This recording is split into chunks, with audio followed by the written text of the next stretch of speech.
السلام علیکم امت محمدیہ، میرا نام عبدالحسیب بن عبدالرشید ہے اور آپ دیکھ رہے ہیں سنا ٹاک۔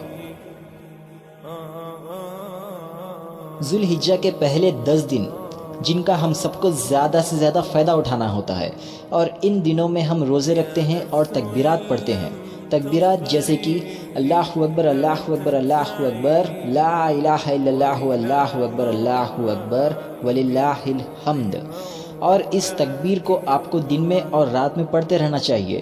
جب کبھی بھی آپ کو کچھ وقت ملے جب یہ تکبیر پڑھنا چاہیے، اور ہمیں صرف یہ تکبیر پڑھنا ہی نہیں ہے بلکہ ان کے الفاظ کو محسوس کرنا ہے۔ اس میں ہم کہتے ہیں اللہ اکبر اللہ اکبر اللہ اکبر، تو اس میں آپ اللہ تعالیٰ کی بڑائی کو محسوس کریے۔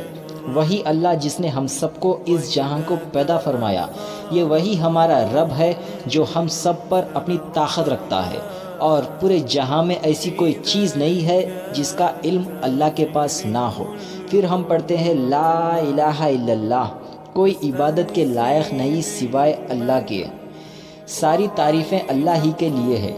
جو اس نے کر دکھایا وہ سب سے بہترین تھا، اور جو کچھ بھی وہ کرنے والا ہے وہ سب سے بہترین ہوگا۔ اللہ ہی نے سورج بنائی، اللہ ہی نے چاند بنایا، اللہ ہی نے دن بنائی، اللہ ہی نے رات بنایا، اور ان سارے دنوں میں سب سے زیادہ افضل دن ہے عرفات کا دن، جو کہ ذوالحجہ کے مہینے کا 9واں دن ہے۔ اور نبی کریم صلی اللہ علیہ وسلم نے ایک حدیث میں فرمایا ہے کہ ہم سب انسانوں کو دنیا میں بھیجنے سے پہلے اللہ نے آدم علیہ السلام کی ساری اولادوں کو جمع کیا، اور ہم سب کو شکلیں دی، اور ہم سب کو پیدا فرمایا، اور ہم سے پوچھا کہ کیا میں تمہارا رب نہیں ہوں؟ کیا میں نے تمہیں پیدا نہیں فرمایا؟ کیا میرے علاوہ کوئی عبادت کے لائق ہے؟ کیا میں میرے نام اور صفات کے مطابق نہیں ہوں؟ تو ہم سب نے ساری دنیا کی انسانوں نے اور ہم سب نے واقعی یہ گواہی دی تھی کہ اللہ ہی ہمارا رب ہے، اور اللہ ہی نے ہم سب کو پیدا فرمایا۔ اب نہ جانے یہ بات آپ کو یاد ہوگی یا نہیں ہوگی، لیکن اللہ نے یہ واقعہ قرآن میں بھی بیان فرمایا ہے۔ پر اس حدیث میں ہمیں تفسیر سے پتہ چلتا ہے کہ اللہ نے عرفات کے دن پر کیا کیا تھا، اور اس حدیث سے ہمیں پتہ چلتا ہے کہ یہ دن کتنا افضل ہے۔ اور جب کبھی بھی عرفات کا دن آتا ہے جو کہ ذوالحجہ کا 9واں دن ہے، تو ہمیں یہ نہیں بھولنا چاہیے کہ یہ دن ہماری تاریخ کا کتنا گہرا دن ہے۔ اسی عرفات کے دن پر اللہ نے ہم سب سے بات کی تھی، اور ہم سب نے اللہ کو گواہی دی تھی کہ وہی ہمارا رب ہے، اور اسی نے ہم سب کو اور اس جہان کو پیدا فرمایا تھا۔ ہم نے یہ بھی گواہی دی تھی کہ اس کے علاوہ کوئی عبادت کے لائق نہیں۔ تو جانیے کہ یہ دن کتنا ضروری ہے ہمارے لیے۔ اسی دن پر ہم نے ہمارے بنانے والے سے بات کی تھی، اور اسی لیے نبی کریم صلی اللہ علیہ وسلم نے اس دن کو پورے سال کا سب سے افضل دن کہا تھا۔ نبی کریم صلی اللہ علیہ وسلم نے ایک حدیث میں فرمایا ہے کہ سب سے بہترین دعا وہ ہے جو ہم عرفات کے دن کرتے ہیں۔